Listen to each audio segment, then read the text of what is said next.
Narito ang isang maikling kwento ng drama tungkol sa dalawang sanggol na nagkapalit sa ospital at ang epekto nito pagkalipas ng maraming taon. Ang pagtatagpo ng dalawang daigdig 18 taon ang nakalipas nang maganap ang isang malaking pagkakamali sa isang maliit na provincial hospital.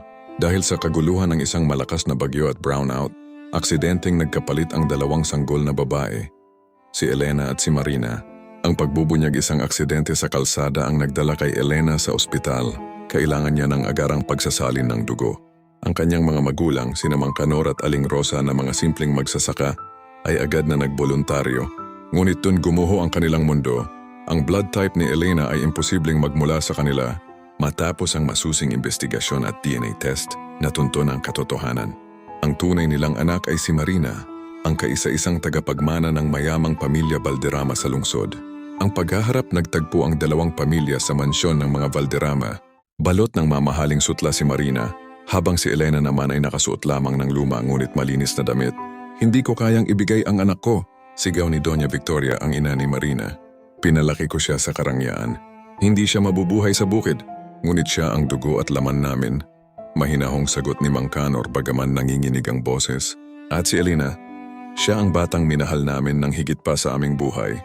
Ang dilema ng mga anak, nagkatinginan ang dalawang dalaga. Si Marina ay takot na mawala ang kanyang marangyang buhay, habang si Elena ay nalilito kung saan ba talaga siya nabibilang. "Mapa," panimula ni Elena sa mga kinalakihang magulang, "kahit anong mangyari, kayo ang kinikilala kong magulang. Hindi mababayaran ng kahit anong yaman ang pag-aalaga niyo sa akin nung may sakit ako." Lumapit naman si Marina kay Aling Rosa. Hinawakan niya ang magaspang na kamay ng kanyang tunay na ina. "Naramdaman ko palagi na may kulang sa akin sa gitna ng lahat ng gamit ko. Siguro, eto yon. Huwag desisyon sa huli. Hindi nila pinilit na paghiwalayin ang mga bata. Nagkasundo ang dalawang pamilya na maging isang malaking pamilya na lamang. Si Elena ay nanatili sa kanyang pag-aaral sa kolehiyo sa tulong ng mga Valderrama. Ngunit tuwing weekend ay umuuwi siya sa bukid para tumulong kina Mang Kanor. Si Marina naman ay dahan-dahang natututong mamuhay ng simple.